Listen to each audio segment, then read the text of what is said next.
Arraché à la vie et ce de façon très brutale, l'artiste, humoriste et influenceur camerounais Nandjib Nyamton Cabrel a été, et ce n'est pas exagéré que de l'affirmer, l'une des nombreuses victimes de la malgouvernance au Cameroun. Une malgouvernance qui se caractérise encore et toujours par l'évolution régressive de notre beau pays, le Cameroun, où la paupérisation des basses classes se fait toujours plus grandissante, tandis que dans la haute sphère, c'est l'opulence ostentatoire. Comment expliquer qu'une route telle que la nationale numéro 3, longue de 397 km, n'ait fait l'objet que de légères réflexions sans incidence en 42 ans d'existence? Comment expliquer que cette route reliant la capitale politique à la capitale économique ait fait l'objet d'une réduction au 1/3 plutôt qu'un agrandissement au fil du temps?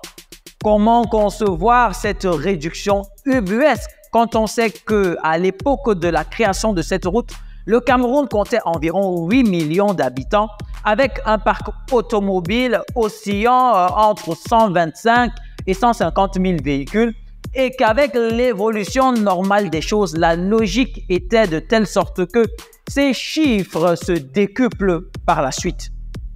Aujourd'hui, la population camerounaise avoisine les 30 millions d'habitants et le parc automobile, lui aussi, a considérablement augmenté. Celui-ci est estimé à 30 millions et demi, donc 30 500 000 véhicules. La route nationale numéro 3 connaît donc un trafic important, non seulement du fait de la population camerounaise, mais également du fait d'acteurs internationaux. Rappelons dans cette mesure qu'elle est un corridor pour des pays comme le Tchad ou encore la République centrafricaine qui se ravitaillent au quotidien sur les ports de Douala et Kribi, ce qui fait de l'activité commerciale sur cette route d'affaires une chose très importante. Les affaires, une motivation qui pousse tout le monde à l'atteinte de ses objectifs, car que l'on soit personnel, gros porteur, transporteur interurbain, personne n'échappe à cette logique d'appât du gain.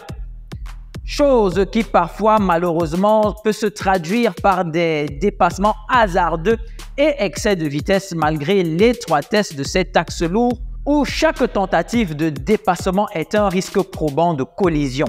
Cette attitude pour le moins incivique n'est que la résultante de l'irresponsabilité même de ceux censés assurer le bon état des choses. Une irresponsabilité qui nous a valu en 2014 le classement de cette même route parmi celles des plus dangereuses au monde par l'ONU. Aujourd'hui encore, on n'est pas sorti de l'auberge.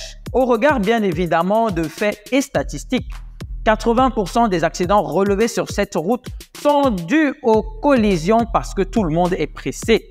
Mais ne vous leurrez pas, car si la cause immédiate de toute cette tragédie reste le fait des usagers, notons que la cause lointaine et bien plus incidente demeure bien la vétusté de l'infrastructure qui, 42 ans après, est loin de s'inscrire comme une fierté nationale. C'est d'ailleurs compte tenu de la dangerosité et de la honte que celle-ci constituait que les organisateurs de la 19e édition du Tour cycliste international du Cameroun avaient annulé l'étape Douala-Yaoundé. Ce geste témoignait fortement du mauvais état de cette route, en otage entre les virages à chaque 15 mètres, son étroitesse, le bitume abîmé par le poids de l'âge et bien sûr le trafic dense. À quoi sert donc tout l'argent des péages? Pour rappel, il y en a 3 sur ce trajet, un dans la ville d'Edéa, un dans la localité de Boumniébel et un autre dans la commune de Bankomo. Ces 3 péages sont classés parmi les plus rentables au Cameroun. Selon l'INS, l'Institut national de la statistique, au premier trimestre de cette année, celui d'Edéa a enregistré 213 millions, celui de Boumniébel 148 millions et celui de Bankomo 156 millions, ce qui nous fait cumulativement un total de 517 millions en 3 mois. En un an, ça fait 2,68 milliards. Où va donc tout cet argent? Oups, excusez-moi, peut-être n'ai-je pas qualité à poser cette interrogation. Peut-être est-ce là une interrogation sur laquelle il ne serait pas judicieux de se pencher. Excusez-moi de l'avoir soulevée. Ne faisons même pas allusion en parallèle à l'argent qui est généré par les radars déployés par la gendarmerie chaque week-end sur cet axe routier.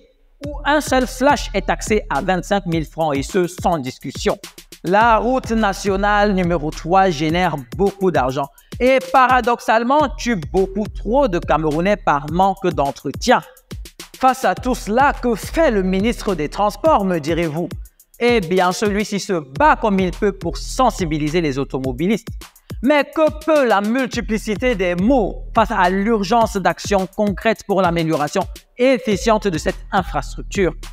En attendant l'achèvement de l'autoroute dont les 60 premiers kilomètres ont déjà englouti des centaines de milliards de francs CFA, les Camerounais, eux, continuent de mourir tranquillement sur la nationale numéro 3, pour paraphraser quelqu'un. Comme dirait l'ex-intendant du lycée Jos, M. Monpout, Jean Calvin. Oh là là, oh là là. Vive le Cameroun, le continent reconnu au mondial.